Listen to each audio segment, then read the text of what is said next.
Hello नमस्कार, मैं class 10th के प्यारे बच्चों, स्वागत है आप सभी का हमारे चैनल फुटान स्टडी पे। आज हम लोग कक्षा 10 के विज्ञान के बहुत ही महत्वपूर्ण प्रश्नों को देखेंगे। तो चलिए आज की क्लास को शुरू करते हैं। पहला प्रश्न है, प्रकाश की किरण गमन करती है। ऑप्शन नंबर ए सीधी रेखा में, ऑप्शन नंबर बी टेढ़ी रेखा में, ऑप्शन नंबर सी किसी भी दिशा में और ऑप्शन नंबर डी इनमें से कोई नहीं। तो प्रकाश की चाल गमन करती है सीधी रेखा में, इसलिए इसका सही उत्तर होगा ऑप्शन नंबर ए सीधी रेखा में। तो चलिए चलते हैं अगले प्रश्न नंबर 2 पे। प्रश्न नंबर 2 कह रहा है कि प्रकाश का वेग न्यूनतम होता है। ऑप्शन नंबर ए निर्वात में, ऑप्शन नंबर बी जल में और ऑप्शन नंबर सी वायु में और ऑप्शन नंबर डी कांच में। तो प्रकाश का जो वेग होता है न्यूनतम होता है कांच में, इसलिए इसका सही उत्तर होगा ऑप्शन नंबर डी कांच में। तो चलिए चलते हैं अगले प्रश्न नंबर 3 पे। प्रश्न नंबर 3 दिया है, मोटर गाड़ी के चालक के सामने लगा रहता है। ऑप्शन नंबर ए समतल दर्पण, ऑप्शन नंबर बी उत्तल दर्पण और ऑप्शन नंबर सी अवतल दर्पण और ऑप्शन नंबर डी उत्तल दर्पण। तो मोटर गाड़ी के चालक के सामने लगा रहता है उत्तल दर्पण, इसलिए इसका सही उत्तर होगा ऑप्शन नंबर बी उत्तल दर्पण। तो चलिए चलते हैं अगले प्रश्न नंबर 4 पे। प्रश्न नंबर 4 दिया है, मोटर कार के हेडलाइट में किसका प्रयोग होता है। ऑप्शन ए समतल दर्पण का, ऑप्शन नंबर बी उत्तल दर्पण का और ऑप्शन नंबर सी अवतल दर्पण का और ऑप्शन नंबर डी उत्तल लेंस का। तो इसका सही उत्तर होगा ऑप्शन नंबर सी अवतल दर्पण। मोटर कार के हेडलाइट में अवतल दर्पण का प्रयोग होता है। तो चलिए चलते हैं अगले प्रश्न नंबर 5 पे। प्रश्न नंबर देखिए 5 क्या कह रहा है। प्रश्न नंबर 5 दिया है कि समतल दर्पण द्वारा बना प्रतिबिंब होता है। ऑप्शन नंबर ए दिया है वास्तविक, ऑप्शन नंबर बी दिया है काल्पनिक और ऑप्शन नंबर सी दिया है दोनों और ऑप्शन नंबर डी दिया है इनमें से कोई नहीं। तो इसका सही उत्तर होगा ऑप्शन नंबर बी काल्पनिक। समतल दर्पण द्वारा बना प्रतिबिंब काल्पनिक होता है, इसलिए इसका सही उत्तर होगा काल्पनिक। तो चलिए चलते हैं अगले प्रश्न नंबर 6 पे। प्रश्न नंबर 6 दिया है कि लेंस की क्षमता का एसआई मात्रक होता है। Option number A dioptre, option number B lumen, option number C दिया लक्स और ऑप्शन नंबर डी दिया है एंगस्ट्रम। तो इसका सही उत्तर होगा ऑप्शन नंबर ए डायोप्टर इसका सही उत्तर होगा। लेंस की क्षमता का एसआई मात्रक होता है डायोप्टर। तो चलिए चलते हैं अगले प्रश्न नंबर 7 पे। प्रश्न नंबर 7 देखिए क्या कह रहा है। प्रश्न नंबर 7 दिया है,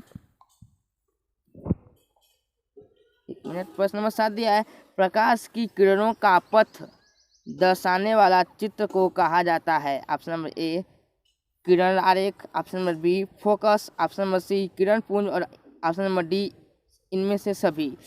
तो इसका सही उत्तर होगा ऑप्शन नंबर ए किरण आरेख। तो चलिए चलते हैं अगले प्रश्न नंबर 8 पे। प्रश्न नंबर 8 क्या कह रहा है कि 2D क्षमता वाला लेंस का फोकांतर होता है। ऑप्शन नंबर ए दिया 20 सेंटीमीटर, ऑप्शन नंबर बी दिया 30 सेंटीमीटर, ऑप्शन नंबर सी दिया 40 सेंटीमीटर, ऑप्शन नंबर डी दिया 50 सेंटीमीटर। तो इसका सही उत्तर होगा ऑप्शन नंबर डी 50 सेंटीमीटर। तो चलिए चलते हैं क्वेश्चन नंबर 9 पे। क्वेश्चन नंबर 9 क्या कह रहा है। क्वेश्चन नंबर 9 दिया है,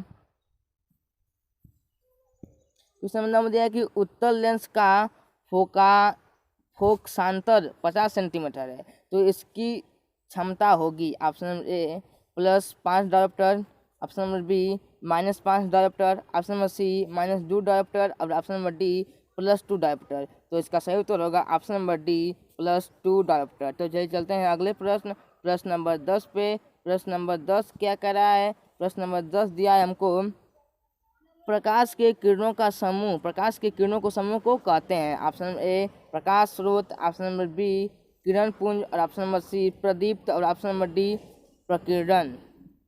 तो इसका सही उत्तर होगा ऑप्शन नंबर बी किरण पुंज। प्रकाश की किरणों को किरण पुंज कहते हैं। तो चलिए चलते हैं अगले प्रश्न नंबर 11 पे। प्रश्न नंबर 11 हमको दिया है, उत्तल लेंस की क्षमता होती है। ऑप्शन नंबर ए ऋणात्मक, ऑप्शन नंबर बी धनात्मक और ऑप्शन नंबर सी ए और बी दोनों और ऑप्शन नंबर डी इनमें से कोई नहीं। तो इसका सही उत्तर होगा ऑप्शन नंबर बी धनात्मक, मतलब उत्तल लेंस की क्षमता धनात्मक होती है। तो चलिए चलते हैं अगले प्रश्न नंबर 12 पे। प्रश्न नंबर 12 दिया है कि अवतल लेंस की क्षमता होती है। ऑप्शन नंबर ए ऋणात्मक, ऑप्शन नंबर बी धनात्मक और ऑप्शन नंबर सी ए और बी दोनों और ऑप्शन नंबर डी इनमें से कोई नहीं। तो इसका सही उत्तर होगा ऑप्शन नंबर ए ऋणात्मक। अवतल लेंस की क्षमता ऋणात्मक होती है। तो चलिए चलते हैं अगले प्रश्न, प्रश्न नंबर 13 पे। प्रश्न नंबर 13 क्या कह रहा है? प्रश्न नंबर 13 दिया है कि उत्तल लेंस को कहते हैं। ऑप्शन ए अभिसारी लेंस, ऑप्शन बी द्वि उत्तल लेंस और ऑप्शन नंबर सी अपसारी लेंस और ऑप्शन नंबर डी इनमें से कोई नहीं। तो इसका सही उत्तर होगा ऑप्शन नंबर ए अभिसारी लेंस। उत्तल लेंस को अभिसारी लेंस भी कहते हैं। तो चलिए चलते हैं अगले प्रश्न, प्रश्न नंबर 14 पे। प्रश्न नंबर 14 दिया है कि अवतल लेंस को कहते हैं। ऑप्शन ए अभिसारी लेंस, ऑप्शन बी द्वि अवतल लेंस, ऑप्शन नंबर सी अपसारी लेंस और ऑप्शन नंबर डी इनमें से कोई नहीं। तो इसका सही उत्तर होगा ऑप्शन नंबर सी अपसारी लेंस। अवतल लेंस को अपसारी लेंस भी कहते हैं। तो चलिए चलते हैं अगले प्रश्न, प्रश्न नंबर 15 पे। प्रश्न नंबर 15 दिया है हमको, निम्न में से कौन सा लेंस बनाने के लिए प्रयुक्त नहीं किया जा सकता? निम्न में से कौन सा पदार्थ लेंस बनाने के लिए प्रयुक्त नहीं किया जा सकता? ऑप्शन नंबर ए दिया है जल, ऑप्शन नंबर बी दिया है कांच और ऑप्शन नंबर सी दिया है प्लास्टिक और ऑप्शन नंबर डी दिया है मिट्टी।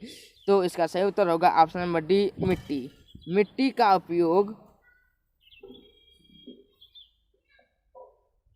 उपयोग लेंस बनाने में नहीं किया जाता है। तो चलिए चलते हैं अगले प्रश्न, प्रश्न नंबर 16 पे। प्रश्न नंबर 16 क्या कर रहा है? देखिए प्रश्न नंबर 16 दिया है हमको, किस दर्पण से हमें वस्तु से छोटा प्रतिबिंब प्राप्त होता है? ऑप्शन नंबर ए समतल, ऑप्शन नंबर बी उत्तल, ऑप्शन नंबर सी दिया है अवतल और ऑप्शन नंबर डी दिया है कोई नहीं।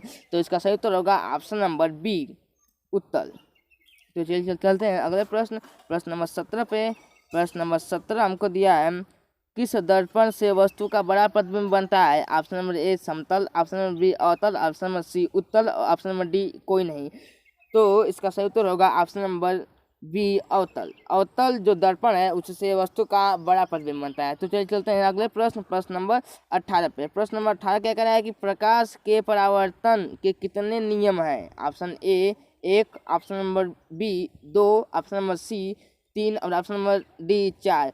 तो इसका सही उत्तर होगा ऑप्शन नंबर बी 2। प्रकाश के परावर्तन के कुल 2 नियम है, इसलिए इसका सही उत्तर होगा ऑप्शन नंबर बी। तो चलिए चलते हैं अगले प्रश्न, प्रश्न नंबर 19 पे।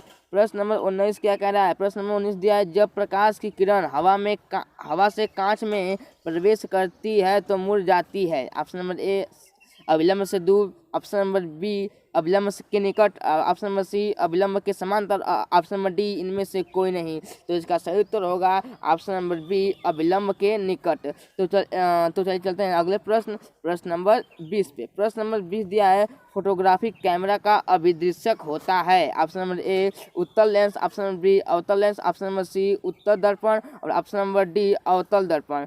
तो इसका सही उत्तर होगा ऑप्शन नंबर ए उत्तल दर्पण। फोटोग्राफिक कैमरा का अभिदृश्य होता है उत्तल लेंस। तो चलिए चलते हैं अगले प्रश्न नंबर 21 में। प्रश्न नंबर 21 दिया है, साइड मिरर में के रूप में प्रयुक्त होता है। ऑप्शन नंबर ए अवतल दर्पण, ऑप्शन नंबर बी उत्तल दर्पण, ऑप्शन नंबर सी उत्तल लेंस और ऑप्शन नंबर डी प्रिज्म। तो इसका सही उत्तर होगा ऑप्शन नंबर बी उत्तल दर्पण। तो चलिए चलते हैं अगले प्रश्न, प्रश्न नंबर 22 पे। प्रश्न नंबर 22 दिया है हमको कि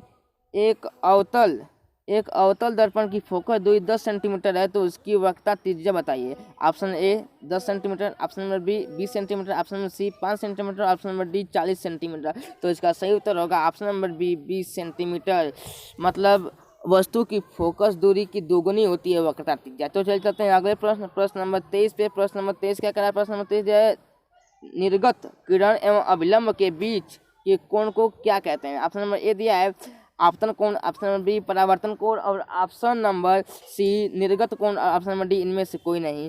तो इसका सही उत्तर होगा ऑप्शन नंबर सी निर्गत कोण। तो चलिए चलते हैं अगले प्रश्न, प्रश्न नंबर 24 पे। प्रश्न नंबर 24 क्या कहता है? सरल सूक्ष्मदर्शी में किसका उपयोग होता है? ऑप्शन ए अवतल दर्पण का, ऑप्शन नंबर बी उत्तल दर्पण का और ऑप्शन नंबर सी अवतल लेंस का और ऑप्शन नंबर डी उत्तल लेंस का। तो इसका सही उत्तर होगा ऑप्शन नंबर डी उत्तल लेंस का। उत्तल लेंस का उपयोग होता है स्वयं सूक्ष्मदर्शी का में। तो चलिए चलते हैं अगले प्रश्न, प्रश्न नंबर 25 पे।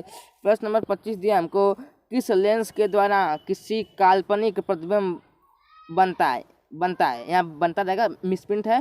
किस किस लेंस के द्वारा सिर्फ काल्पनिक प्रतिबिंब बनता है? ऑप्शन नंबर ए उत्तल, और ऑप्शन नंबर बी अवतल, और ऑप्शन नंबर सी वाकी फोकल, और ऑप्शन नंबर डी इनमें से कोई नहीं। तो इसका सही उत्तर होगा ऑप्शन नंबर बी अवतल। अवतल लेंस में जो है काल्पनिक प्रतिबिंब बनता है। तो चलिए चलते हैं अगले प्रश्न, प्रश्न नंबर 26 पे। प्रश्न नंबर 26 दिया है हमको, परावर्तन के नियम से निर्धारण होता है। ऑप्शन ए अपवर्तन बराबर अपवर्तन कोण, ऑप्शन नंबर बी परावर्तन कोण बराबर अपवर्तन कोण, और ऑप्शन नंबर सी आपतन कोण बराबर विचलन कोण।